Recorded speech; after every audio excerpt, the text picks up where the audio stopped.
alasan lo. Oke, jadi selamat malam teman-teman semuanya, aku Laksa. Kenapa akhirnya kami gitu believe dan willing untuk join di konsorsium ini? Selain memang Vindes mungkin dikenal sebagai media yang lekat dengan sportainment, lekat dengan olahraga. Tapi di tahun kelima kami ini, kalau kata-kata saya Awan, kita coba break the rules gitu. Break the rules dalam artian kita coba kembangin hal-hal yang mungkin menurut orang kayaknya nggak mungkin Vindes masuk ke situ gitu. Oke. Tapi kita coba menciptakan bagaimana konsep olahraga atau konsep raga itu menjadi lebih luas gitu, sehingga kami rasa dengan behavior atau culture anak muda sekarang untuk masuk ke dalam scene raga wellness itu adalah momen yang tepat gitu. Jadi kalau ditanya apakah ini sangat jauh dari DNA Vindes, kami rasa tidak. Karena memang kami sudah fokus ke raga dari 5 tahun sebelumnya, dan kali ini kita pengen memberikan manfaat dari wellness. Oke, gue juga dapat bisikan hari ini lu mau present sesuatu mewakili teman-teman Bos Kreator dan Metals, boleh tempat saya persilakan. Itulah. Nah, jadi sebenarnya lo boleh mencoba mengkuliti sebelum nanti akhirnya kita diskusi lebih lanjut. Apa sih Suaraga dan kenapa? Apa skala Suaraga di Indonesia ini? Oke, jadi ini ada beberapa materi slides yang akan coba aku sampaikan, dan ini adalah untuk penggambaran kira-kira apa sih vision atau objektifnya dari Suaraga sendiri, dan apa sih yang kami tuju sebagai konsorsium untuk menciptakan Suaraga sendiri. Oke, tadi yang seperti Joy bilang di awal bahwa Suaraga itu adalah 3 keyword sebenarnya. Ada suara, karya, dan raga.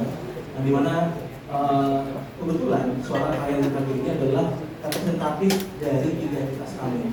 Bagaimana house dengan media sosial, lewat suaranya, dengan karya-karyanya, Bos Kreator lewat pasar orang dan berbagai macam event lainnya lewat karya dan suaranya, dan kami coba masuk untuk mengisi karya dan raga. Gitu. Jadi kalau ditanya apakah Suaraga itu menggambarkan dari identitas tersebut, kami rasa cukup menggambarkan lewat suara karya dan raga. Next. Lalu apa sih sebenarnya yang pengen kami ciptakan gitu? Sebenarnya terlepas dari Suaraga itu sendiri, selalu banyak orang bertanya kenapa Solo yang dipilih. Seperti tadi yang disebut Mas Wali bahwa Solo sudah kenal dengan Wellness City of Java, slow living in Solo, dan ketika orang-orang sudah cukup lelah dengan kehidupan yang cukup ibu kota, akhirnya mereka memilih untuk datang ke Solo. Dan kita pengen coba menggeser bagaimana tadinya kota Solo sebagai destination based tourism, tapi kita menjadi experience based tourism. Dengan apa? Dengan konsep Suaraga. Nah, kita pengen menjadikan kota Solo sebagai urban magnet, yang dimana memperkenalkan konsep wellness di kota Solo terhadap masyarakat urban atau mungkin masyarakat urban sendiri, terus menciptakan pengalaman wellness dengan berbasis budaya yang Solo sendiri, dan yang terakhir adalah impact-nya secara segi branding. Akhirnya kota Solo dikenal sebagai wellness destination atau wellness destination. Nah, dengan menghadirkan Solo sebagai destinasi wellness yang tetap berakar pada heritage, namun relevan terhadap market sekarang dan menarik bagi urban audience, akhirnya kami mencoba untuk tetap melibatkan anak muda kota Solo yang haus akan ruang ekspresi, yang haus akan jejaring kreatif, dan juga kita pengen menargetkan untuk wisatawan domestik dan syukur internasional. Karena bukan hal yang tidak mungkin ketika kota Solo mempunyai event, mempunyai acara-acara yang sudah mengundang wisatawan internasional atau mancanegara. Kita pernah lihat Mangkunegaran Run dengan tahun ketiganya kemarin segitu ramainya, dan secara audiensnya ternyata cukup beragam dan variatif. Dan tentu ketika kami punya inisiasi, ketika kami punya berbagai konsep, ketika masuk ke suatu kota yang kami tidak menurut kami asing, ketika tidak dibantu oleh regulasi, oleh pemerintah atau sponsor yang mendukung masa depan, itu akan menjadi seperti hal yang mudah untuk kami. Dan alhamdulillahnya sampai hari ini kami diberikan fasilitas dan dimudahkan dalam segala regulasinya untuk penyelenggaraan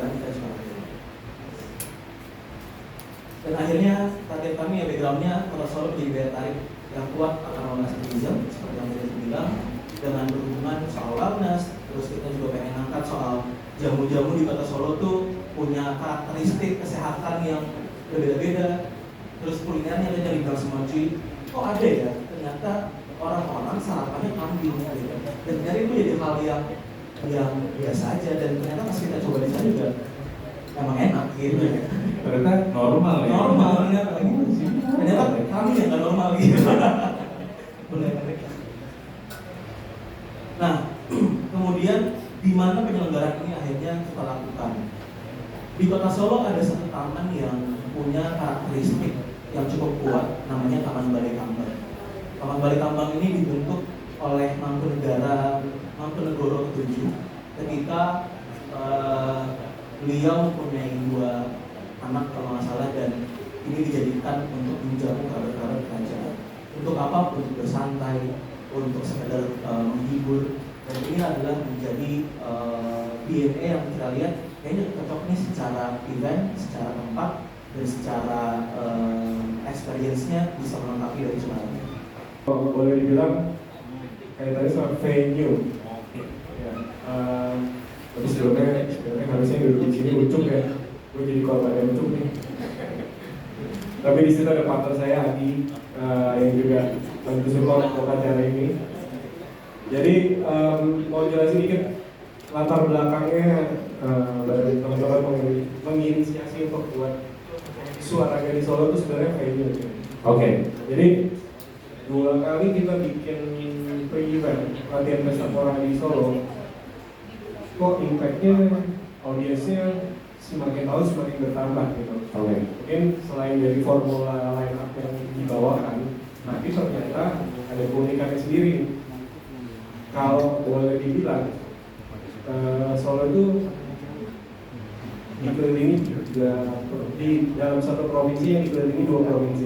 Oke. Kayak ternyata audiens kemarin tahun lalu kita bawa 2 tahun berturut-turut kita mau jadi import gitu.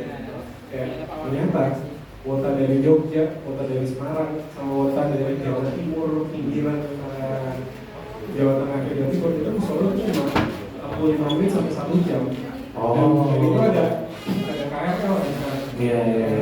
Cuma belum pakai berapa KRL, berapa gitu, tapi ya ada transportasi yang mendukung untuk ke venue, untuk teman-teman ini bisa nonton band favoritnya. Mudah dijangkau ya. Dijangkau. Oke. Jadi kayak nggak peduli oh itu di luar provinsi gua, tapi ternyata itu udah kok.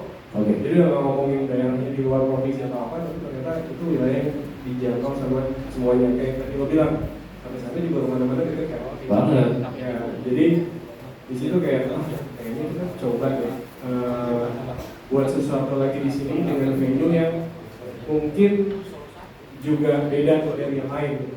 Akhirnya kita dengan teman-teman produksi dibantu sama teman-teman lokal, kita riset venue mana yang cocok. Kebetulan ada satu taman yang habis direvitalisasi, dan ternyata ya tadi dijelaskan oleh Lapak, kita bisa lihat sendiri Bagus banget sih. proper. Dan pada saat kita riset di sana, kalau tahu itu si gedung keong itu tuh, itu set teaternya, saya juga jarang lihat di Jakarta kayak gitu ya. Itu kursinya bisa dibuat tribun festival, jadi dia udah bangun yang pakai remote. Oke. Jadi kalau mau bikin festival dan tinggal dibuat sendiri, oh ternyata ada ya di sini kayak gitu. Maksudnya teknologi punya ke Solo. Iya. Ini kalau di Jakarta nyari kayak gini kan Susah. Semuanya mahal, izinnya nggak tahu siapa, kayak gitu lah. Ya udah, dan harga sewanya juga masih masuk akal. Oke. Jadi ya ini relevan banget. Kalau gue